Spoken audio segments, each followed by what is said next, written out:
Honnêtement, qui voyait Caroline Garcia remporter le Masters quand on sait qu'en mars, elle était encore en béquille, quand on sait qu'à Roland-Garros, elle était 79e mondiale, et pourtant, lors de la deuxième partie de saison, elle a su opérer une remontada incroyable pour se qualifier pour le Masters avant de le remporter cette nuit face à Sabalenka, et pour décrocher à 29 ans son plus grand titre en carrière.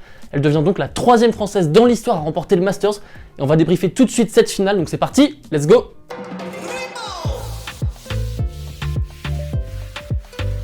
Un match de patronne, voilà comment résumer la prestation de Caroline Garcia qui s'impose 7-6, 6-4 en 1h42 dans une finale qui promettait énormément entre deux joueuses extrêmement agressives, deux joueuses qui sont parmi les plus agressives du circuit. D'un côté, on a Sabalenka qui dispose d'une puissance absolument phénoménale du fond du court, et de l'autre, on a Caroline Garcia qui prend la balle de façon très précoce et qui n'hésite pas à se ruer au filet puisqu'elle a une main magnifique, et le match a vraiment tenu toutes ses promesses. Dans ce match, on a clairement eu un duel de serveuses, on a deux joueuses qui comptent parmi les meilleures serveuses du circuit. D'un côté, on a Caroline Garcia qui est tout simplement la joueuse qui a servi le plus d'ace sur le circuit WTA cette année avec 383 ace, et puis de l'autre côté du filet, on a Sabalenka qui est la joueuse qui a servi le plus d'ace lors du Masters, et les deux joueuses qui rayonnaient vraiment au service n'ont pas connu la moindre balle de break dans le premier set. Et puis lors du premier set, normalement on est habitué à voir Caroline Garcia qui agresse les secondes balles adverses, qui prend la balle très tôt pour se ruer au filet, un petit peu à la manière de Roger Federer qui à l'époque faisait des sabres. Elle n'a pas pu le faire lors du premier set puisque Sabalenka trouvait beaucoup de longueur sur ses secondes balles et elle a particulièrement gêné Caroline Garcia.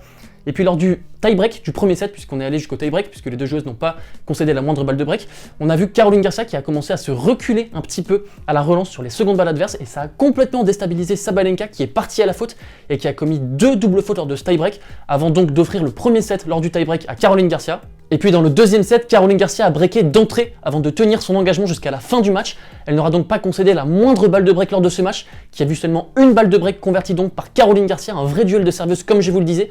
Et puis Caroline Garcia finit avec des stats très propres, 24 coups gagnants, seulement 10 fautes directes et donc 0 balle de break concédée. Également lors de ce match, c'était un vrai duel de cogneuses. Les échanges duraient seulement 1, 2, 3 ou maximum 4 coups, vraiment très peu d'échanges, donc pas forcément idéal pour le public. Mais c'est Caroline Garcia qui sort vainqueuse de ce duel de cogneuses, une vraie baston. Garcia lors de ce Master, c'est donc 4 victoires, donc 3 victoires en 2 sets et seulement une défaite face à la numéro 1 mondiale, Iga Swiatek. On a une Caroline Garcia qui est complètement transfigurée depuis son sacre à Roland-Garros. On sait que c'est un tournoi qui l'a vraiment relancé puisqu'elle l'a remporté en double aux côtés de Kristina Mladenovic. Et depuis juin, Caroline Garcia, c'est 36 victoires pour seulement 9 défaites, 8 victoires face au top 10, 4 titres dont un WTA 1000 obtenu à Cincinnati, et en 6 mois, elle a gagné autant de matchs que Sabalenka en 11 mois. Et c'est d'autant plus impressionnant qu'elle était arrivée au Masters avec des pensées un petit peu négatives puisqu'elle s'était séparée de son coach Bertrand Perret il y a tout juste 10 jours puisqu'elle ne s'entendait plus avec lui. Elle était donc arrivée avec des pensées négatives et finalement elle remporte le plus grand titre de sa carrière, c'est donc un exploit monumental. Elle décroche son 11e titre en carrière, elle devient la première française depuis 17 ans à remporter le Masters et elle devient la 2e française depuis Amélie Mauresmo à remporter 4 titres sur la même saison. Les prochaines étapes pour Caroline Garcia, elles sont clairement définies, il y en a 2.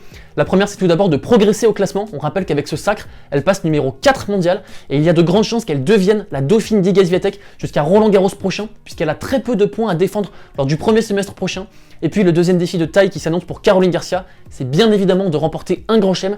Elle en est capable, elle n'est pas passée très loin cette année, puisqu'elle a atteint pour la première fois de sa carrière les demi-finales lors de l'US Open où elle s'est inclinée face à 11 Jabeur. Mais avec un jeu comme ça, une confiance comme ça, elle en est vraiment capable. Et pourquoi pas dès l'Open d'Australie, même si elle n'a pas fait mieux qu'un 8e de finale en 2018 face à Madison Keys. On a donc hâte de la revoir en Grand Chelem dès l'Open d'Australie. Elle rejouera avant dès la semaine prochaine lors de la Fed Cup. D'ici là, portez-vous bien. Ciao!